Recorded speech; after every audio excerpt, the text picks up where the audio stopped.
Qué bueno que sigue con nosotros. Saludo con mucho gusto al ingeniero Ramsés Pech. Él es analista en los temas energéticos. Muchísimas gracias por estar con nosotros. Buenas tardes, Alejandro, ¿cómo estás? A ver, se aprueba esta reforma a la ley de hidrocarburos. ¿A usted le quedó claro el tema de la soberanía energética, de la seguridad nacional y de los atentados contra la economía nacional? ¿Son claros para poder abordar esta reforma desde el punto de vista que lo quieran hacer del gobierno federal? Bueno, yo creo que hay que empezar desde el inicio, donde esta ley propuesta que se metió está basado en la parte del espíritu sobre el robo de combustibles. Posteriormente vimos que hicieron adiciones en los permisos en el artículo 51 y en el artículo 57. Lo que hay que dejar es que uno de los fundamentos que están no muy claro es cuando dicen que existe riesgo nacional. Cuando existe riesgo nacional, la pregunta es, ¿quién dijo, cómo lo dijeron y cuál fue la forma que determinaron que existe el riesgo nacional? En el dictamen no está claro. No, y queda muy inmerso porque hay varias preguntas que todavía no están por contestar. Y una de las preguntas que tenemos que realizarnos es, ¿quién determinó el peritaje que puedo ser yo un riesgo la operación que estoy realizando para la nación? En dado caso que sea un riesgo y sea tomado mi activo, ¿quién va a pagar los costos? ¿Cómo va a ser tomado? ¿En qué tiempo va a ser tomado? Si Pemex lo va a tomar, si Pemex, el personal está calificado, el dinero que yo tenía invertido, ¿cómo le voy a hacer para devolver las inversiones a los financieros? Si va a haber un peritaje y tienen que pagarme el activo por una expropiación que está contemplado dentro del TEMEC en el capítulo 11 y 14, ¿a qué instancias vamos a ir? ¿En cuánto tiempo me van a pagar el activo? O sea, son muchas aristas que en realidad lo que estás dejando es una incertidumbre a cualquier inversión. Ahorita vamos a tocar el tema de la certidumbre, sobre todo para los empresarios extranjeros y estos acuerdos internacionales. Pero este espíritu que usted bien comenta, hablaban las autoridades, incluso los legisladores ayer en el debate, de al menos un daño al erario de 23,000 millones de pesos por el huachicoleo el año pasado. ¿No tiene algo de positivo el hecho de querer combatir este problema con esta ley de hidrocarburos o se va a quedar corta? No, se quedó corta porque si te acuerdas hace un año y medio, 2 años, creo que en la Cámara de Diputados se hicieron ciertas penas para las personas físicas y morales que pudieran encontrarse con el robo de combustibles. Si nos damos cuenta, hoy el espíritu de esta propuesta está basado no en el robo de combustibles, sino basado en la forma de que se puedan tener ciertos activos en donde se diga si te doy o no el permiso. Y hay que dejar algo claro, muy Alejandro, a ver, una propuesta dentro de un proyecto energético no es de una idea de 30 segundos y acto seguido yo voy a empezar a operar, no. Una propuesta de un proyecto energético ya lo estamos viendo en Dos Bocas. En Dos Bocas, para que inicie a operar va a pasar alrededor de 5 años si es que se cumplen con los términos que se han dicho. Imagínate una empresa que después de 5 años opere 2 y a los 2 años le digan, te voy a aplicar el artículo 57. ¿Tú cómo crees que van a ir con los inversionistas a decirles que ya no tienen el activo y no saben cómo van a devolver el dinero? Porque el pago que les van a hacer no es el equivalente a lo que ellos calcularon. Esa es la gran incertidumbre que se tiene. Eso es a largo plazo, quizá en un mediano plazo, ¿no? 5 años probablemente, pero en este momento, ¿cómo estamos en materia de inversiones en el sector energético?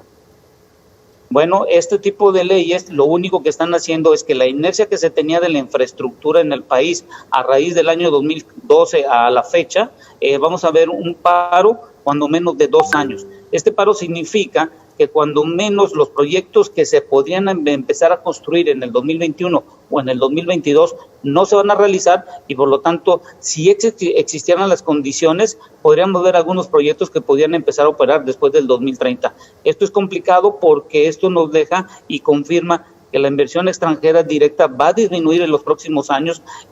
Los dineros que teníamos y que estaban capitalizándose en nuestro país, hoy en día están saliendo y uno de los problemas es que no podemos aseverar que las remesas van a ser las divisas que van a dar el flujo de efectivo en dólares para que podamos tener una economía circulando en nuestro país. Yo creo que hay que ir pensando que los planes energéticos no es un pensamiento que dura 30 segundos y acto seguido vamos a empezar a operar. A ver, y hablando de la competitividad, México queda mal parado ante el mundo, nos vamos a meter en aprietos con el TEMEC, ya estarán viendo las empresas qué capítulos de controversias van a poder implementar contra nuestro país. El capítulo 11 y el capítulo 14, que ahí dice la parte de expropiación, y todo tiene que ser por medio de instancias internacionales. Pero no ligado esto es lo siguiente, a ver, imagínate que a una compañía le quitas un activo, y esa compañía en un momento dado consiguió una tasa de interés del 3-5%. Cuando quiere otra compañía hacer una inversión, le van a preguntar, ¿a dónde va a hacer la inversión? En México. Fíjate que esa tasa de interés hoy en día la tenemos 4 veces de lo que teníamos hace un año. ¿Por qué? Porque simplemente los riesgos financieros son altos y los cambios y políticas que se tienen no son tan asertivas y nos originan ciertas incertidumbres. Esto va a afectar directamente al usuario final, que somos tú y yo y todos los que nos están viendo en la televisión, y al final de cuentas lo que necesitamos es que la inversión pública y privada se pongan de acuerdo, no solo por los intereses individuales de cada uno, ya sea que exista o no negocio, sino por el futuro de cada uno de nosotros, que tengamos la energía necesaria. Ayer hablaba también el diputado Enrique Ochoa, el diputado del PRI, en esta sesión larguísima, por cierto, sobre la Comisión Federal de Competencia Económica y este punto de vista negativo que daba el dictamen, y hablaba específicamente de lo que va a representar para el usuario final. ¿Aumento de costos realmente en los combustibles? ¿Eso es a lo que nos vamos a enfrentar una vez que entre en vigor esta ley? Sí, porque imagínate, el costo de los combustibles no solo es lo que tú observas en la bomba de servicio. El costo de combustibles radica desde la compra del crudo, el envío a las refinerías y su transformación, el envío ya sea por la importación en la parte local a los centros, a las terminales de almacenamiento y reparto, y de ahí tienen que irse a las estaciones de servicio. Imagínate, hoy en nuestro país tenemos unas terminales de almacenamiento y reparto que están en algunos lugares más de 200 kilómetros a donde puede estar una estación de servicio. Esto creo que ocasiona que los costos de logística no pueden bajar si no se tienen centros de almacenamiento más cercanos. Lo que se pretendía es reconstruir una mayor cantidad de infraestructura que estuviera cerca de las estaciones de servicio, y ante esto vamos a tener que no vamos a poder reducir los costos en cuanto a logística. Y hay que dejar claro, el precio de los combustibles en México no es por una decisión que se pueda tomar del mercado, es una decisión que toma la Secretaría de Hacienda y Crédito Público en función de los estímulos, y eso no significa que en México, en cuanto a los combustibles, no es un mercado abierto, sino que es un mercado abierto controlado.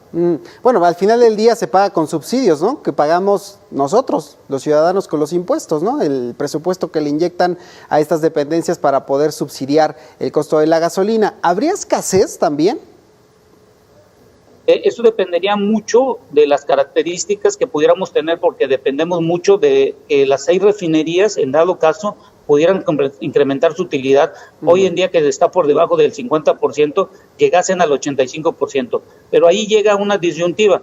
El problema es que si tú subes de 50%, estoy cerrando los datos más o menos de utilización de las refinerías, y lo subes al 85%, significa que necesitarías un dinero adicional para poder operar y darle un mantenimiento para que estos puedan trabajar 24/7.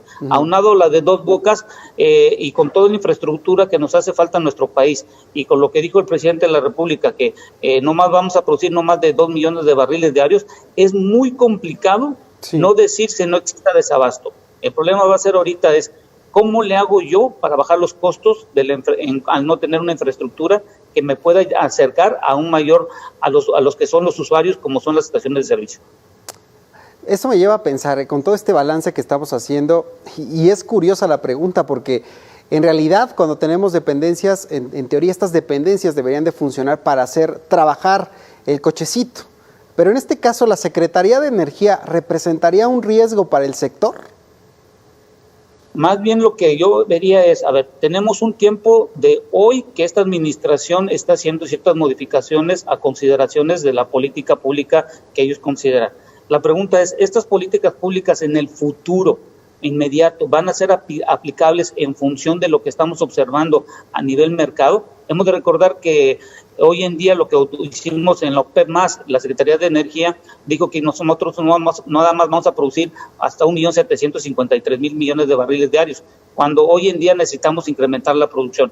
Yo creo que lo que tenemos que ponernos de acuerdo, Alejandro, es lo que estamos haciendo hoy en día en el futuro, ¿va a beneficiar, sí o no? Y esto te lo digo porque fíjate que el presidente Biden en días pasados presentó una propuesta de 2.6 billones de dólares, que más o menos al tipo de cambio estaríamos hablando de 46 billones de pesos. ¿Esto qué significa, Alejandro? que ellos van a invertir alrededor de 6 billones de pesos, lo que es igual o casi igual al ingreso que esperamos en el 2022. Imagínate, si ellos van a invertir esa cantidad, nosotros, ¿qué cantidad vamos a estar invirtiendo? Esa es la gran pregunta, la pregunta para las autoridades. Muchísimas gracias, ingeniero Ramsés Pech, por estos minutos aquí en Mega Noticias TVC. Gracias, que tengan buena tarde. Buenas tardes. Estas entrevistas podrá encontrarlas todas en nuestras redes sociales. Ya sabe, estamos en Facebook, Twitter e Instagram como Mega Noticias TVC.